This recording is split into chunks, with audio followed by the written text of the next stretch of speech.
Combien mesure le plus grand train du monde ? 7300 mètres, 22 tours Eiffel allongées les unes derrière les autres. Il a roulé en 2001 entre Newsman et Port Ellen en Australie, un mastodonte de presque 100 000 tonnes, 682 wagons tirés par 8 locomotives entièrement remplies de fer qu'il a ramené des mines. Ça vous impressionne ? Vous n'êtes pas prêt pour la suite. En plus de 200 ans d'histoire ferroviaire, on a eu droit à des constructions aussi insolites que terrifiantes. Par exemple, est-ce que vous avez déjà vu ce genre de monstre ? On appelle ça des chasse-neige rotatifs. Ça a été inventé il y a 150 ans pour les blizzards, et ça existe encore. Dans le genre monstrueux, on a aussi les trains de guerre, comme les RT-23 Molodets russes, pour transporter et tirer des missiles. Ils avaient prévu d'en faire une V2 en 2019, mais ça coûtait trop cher. Les Américains ont aussi leur version avec le Peacekeeper Rail Garrison.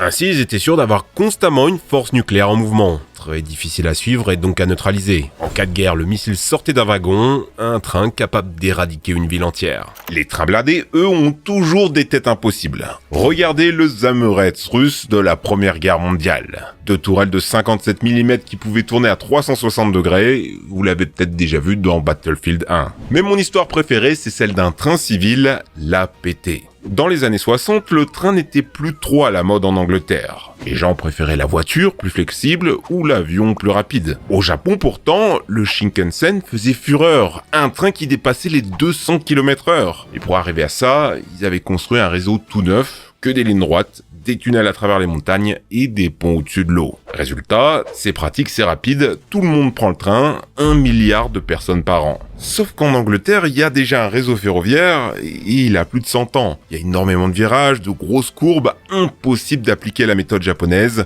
Des trains trop rapides seraient envoyés dans le fossé. C'est là qu'ils vont avoir une idée de génie. Fabriquer un train qui peut se pencher quand ça tourne trop. Un peu comme une moto. Pas besoin de refaire toute l'infrastructure du pays, simplement une technologie qui compense ses défauts. Des capteurs analysent la force des virages, puis des vérins hydrauliques penchent le train. On estimait que ce design irait 40% plus vite que les anciens trains. Mais le développement va s'éterniser. Les problèmes de conception s'enchaînaient. Finalement, le premier modèle n'est mis sur les rails qu'en 81, 15 ans plus tard. C'était quand même censé tout révolutionner, alors on invite en grande pompe la presse pour un voyage inaugural, et là, c'est le drame. Problème technique, frein gelé, le train va rester en position penchée pendant presque tout le trajet, et dans les virages, ça donnait la gerbe. Un drame médiatique. Pour la compagnie, c'est la faute des journalistes. Ils avaient bu trop d'alcool. Mais la vérité, c'est juste que c'était pas au point. L'APT va être envoyé dans les usines pendant 3 ans supplémentaires. À sa sortie, beaucoup des problèmes sont résolus, sauf que le mal était déjà fait. Les gens voulaient juste pas monter dedans. Surtout qu'il reste un gros problème. Comme il roule sur les mêmes rails que les anciennes locomotives, il peut pas être exploité à son plein potentiel. Les anciens trains, le ralentissent. Finalement, après presque 20 ans et 50 millions de livres, l'APT va être retiré discrètement 2 ans après sa mise en service. Mais l'histoire ne s'arrête pas là, car à la même époque, l'Italie développait des trains quasi identiques, les Pendolino. Et seulement une dizaine d'années après la disparition des APT, le Royaume-Uni leur en commande 53 pour venir remplacer son projet avorté. Les Pendolino sont encore utilisés aujourd'hui et dans plus d'une dizaine de pays. Quels sont les trains les plus extrêmes du monde ? Voici le nez du diable, un rail grappant en zigzag 800 mètres à flanc de montagne. C'est essentiel pour relier les deux villes Guayaquil et Quito. Sa construction a été maudite. Malaria, fièvre jaune, invasion de serpents venimeux, en 10 ans, 2000 ouvriers vont y perdre la vie. Et ça continue. Après 90 ans d'activité, une tempête détruit la voie. Tant pis, pourquoi pas en faire une attraction touristique ? Sauf que les gens montaient sur le toit pour observer le paysage, glissaient et mouraient. C'était le signe qu'il fallait vraiment arrêter. Ce n'était de toute façon pas le train le plus raide du monde. On en trouve de bien plus hardcore en Suisse, gravissant des pentes de 48 degrés. Dans le genre extrême, il y a aussi l'immense ligne Kingzhang en plein milieu du Tibet. Déjà, 80% de la voie est construite sur du permafrost. On y trouve à la fois la gare la plus haute du monde, le tunnel le plus haut du monde, mais aussi le point le plus haut jamais atteint par un chemin de fer. Le trajet est magnifique, on traverse 675 ponts dans un paysage désolé. Mais il y a des risques. Pour faire face au manque d'oxygène, chaque cabine a sa propre arrivée d'air, il y a des masques à disposition et des médecins toujours présents. Avant de monter, vous devez signer une décharge au cas où il y aurait un accident. En 2006, par exemple, un homme de 75 ans y est décédé. Le projet reste un exploit qui a coûté plus de 3 milliards de dollars. Le deuxième chemin de fer le plus haut du monde relie la capitale du Pérou à la ville de Huancayo, de l'autre côté de la cordillère des Andes. C'est une véritable merveille d'ingénierie. 535 km de voies creusées à travers la montagne, 55 ponts, 68 tunnels, tout ça à plus de 4000 mètres d'altitude. Un paysage à couper le souffle, encore plus quand vous traversez le pont de Verrugas, célèbre pour s'être déjà effondré 2 fois à cause d'éboulements. On pourrait aussi citer le pont de Pambam, construit il y a plus de 100 ans. Il relie le sud de l'Inde à la petite île de Pemban, et au milieu il y a carrément un pont à bascule pour laisser passer les bateaux. Si vous trouvez pas ça rassurant, vous avez raison. Le pont est grandement fragilisé par les vents forts et l'érosion. Du coup, les trains y roulent très lentement. En 1964, un cyclone va passer près de la zone, soulevant des vagues de plus de 7 mètres de haut qui vont renverser le train. Aucun des 155 passagers n'y a survécu. Mais c'est pas la voie ferrée la plus mortelle, qui reste sans conteste celle qui relie Bangkok et Rangoon, les 2 plus grandes villes de Thaïlande et de Birmanie. On la surnomme le chemin de fer de la mort. Ce qui n'est pas tout à fait vrai. Aujourd'hui, le pire que vous risquez dans ce train, c'est du dépaysement.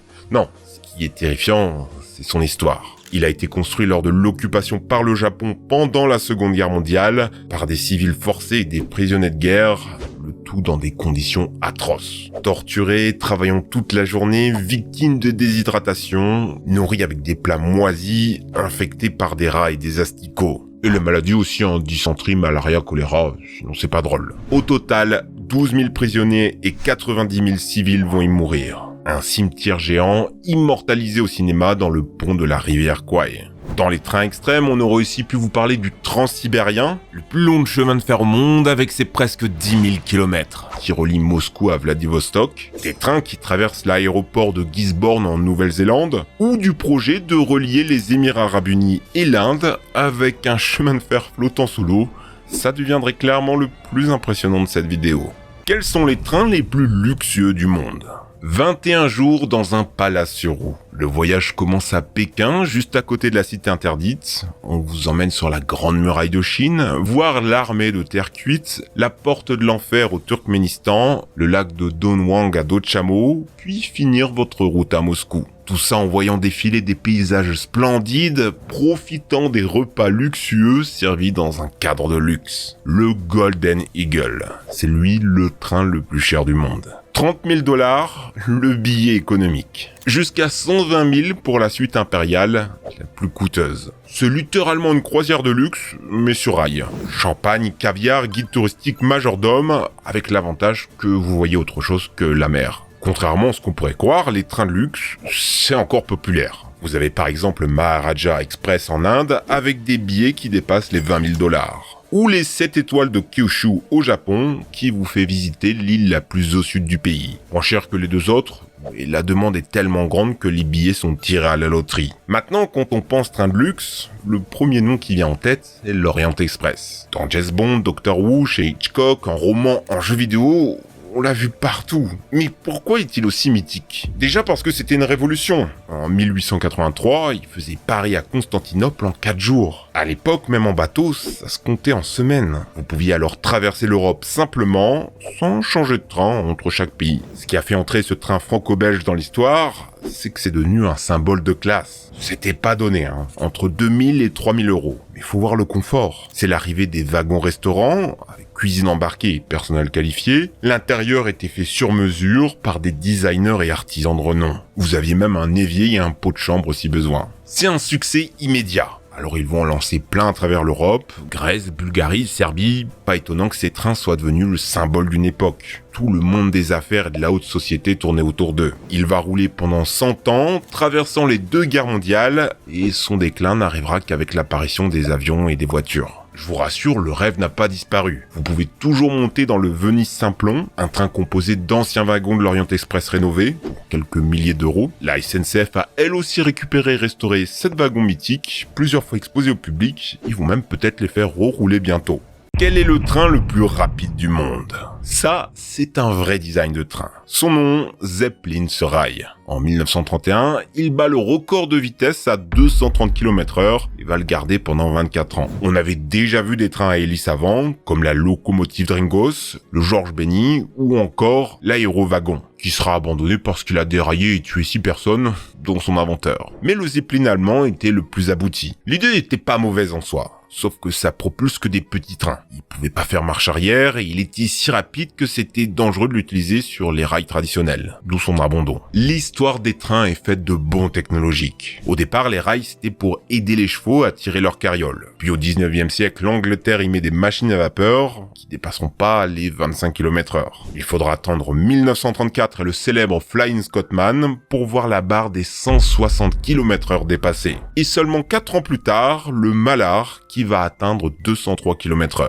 Aujourd'hui encore, le record absolu pour un train à vapeur. Puis les trains électriques se développent. Et vous savez qui est imbattable dans ce domaine ? C'est nous, grâce à la SNCF. Il y en a qui font la blague sur leur retard, mais pendant 50 ans, on a été les rois du monde. En 52, ils dépassent facilement les 300 km/h avec les CC 7100. Puis l'aérotrain, une véritable révolution dans les années 60. Là, pas de roue, simplement un rail en forme de T inversé pour le guider. Tout le monde était convaincu que c'était le futur, mais juste avant qu'on construise les rails partout en France, le projet a été abandonné. Pourquoi ? La SNCF venait d'annoncer bien meilleur, le TGV, 500 km/h, fonctionne à l'électricité et utilise le réseau ferroviaire déjà construit. Encore aujourd'hui, le train traditionnel le plus rapide du monde, c'est le nôtre. TGV pose 574 km/h.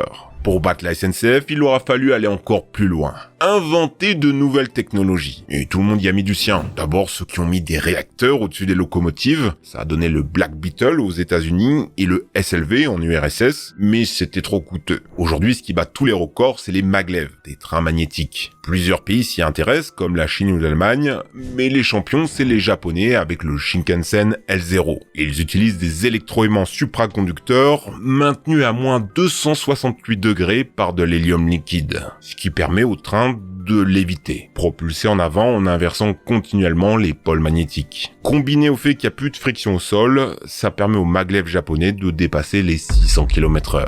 Ça va permettre de relier Tokyo à Osaka en seulement 67 minutes d'ici 2027. Mais c'est encore loin d'être parfait. Les maglev coûtent très cher à construire, surtout qu'ils peuvent pas utiliser les rails existants. Voilà pourquoi le futur c'est sûrement les hyperloops. Des trains qui utilisent aussi le système maglev, mais qui ont l'énorme avantage de voyager dans des tunnels à vide, avec des pompes qui retirent continuellement l'air, comme ça il n'y a plus de friction. Avec ça, on pourrait dépasser les 1000 km/h. Dans 20 ans, vous pourriez habiter à Montpellier et travailler à Paris avec 40 minutes de trajet. Parce que oui, 200 ans après son invention, le train est encore le moyen de locomotion du futur. En ratio écologie, coût, vitesse, efficience, on fait juste pas mieux. La prochaine étape, c'est les trains à hydrogène. Il y en a déjà qui roulent en Allemagne. En France, ils vont commencer à remplacer les trains diesel dès 2025. Autant vous dire qu'on n'a pas fini d'entendre parler de la SNCF et de toutes les merveilles ferroviaires pour le plus grand plaisir des ferrovipates.